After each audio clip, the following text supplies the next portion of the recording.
Hi, today we're looking at the AstroMatrix Daily Horoscope Report, just going over each section and what each part represents. First off, you might see here there are arrows going back and forth, which allows you to move back in dates and forward in dates. Also, you can select the date you want manually by clicking on the date itself. You can share or pin the particular report to your journal. Perhaps a specific date is important, so you can add that and look at that at a later date through the menu.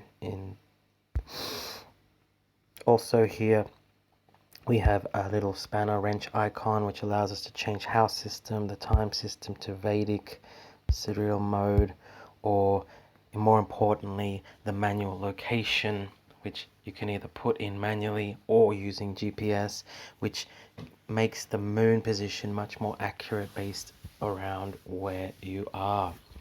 So down here we can see that this part will show you events that are happening, such as the new moon or planets moving into different signs, but also very personalized information such as where what houses the planets are in, or aspects that are being made here.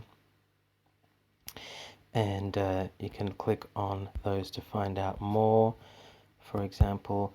And if you wish, you can also find out more information about these symbols at the side here by clicking on those. So that gives us more information about the particular planets. Also, you can click on the dates, and that will actually take you to the chart and show you the specific planets and on that date itself. And so moving forward, you can also change the way the dates are viewed by clicking on them. I prefer to see them as when they start or when they end, as opposed to the dates. So it depends on what you prefer. The planet expression are the planets that are very strongly aspected in your chart, so it's very personal. And you can find out more information by clicking on those. Also, the moon transits are very personal. It gives us a daily overview of what is happening with the moon and what aspects to your chart it is making.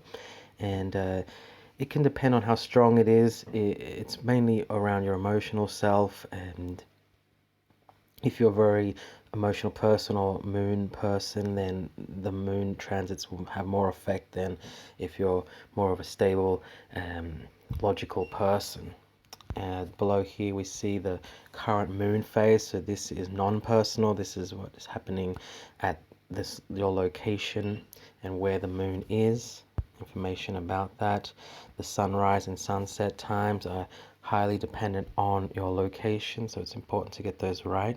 The Sabian symbol is a system developed by Mark Edmund Jones in 1925. It's quite interesting to see what kind of phrase, sentence is used for each specific zodiac position. And it can be a bit confusing because the degree for 0 would be the degree for 1, or 0 to 1. So for this one is 11. It's basically from 11 to 12. The moon phases are also non-personal, and they show us when and where the moon will be, on what sign and what date. The planet returns is personal to your chart. The solar return is based around when your birth date is. We'll be talking about more about that in a future video.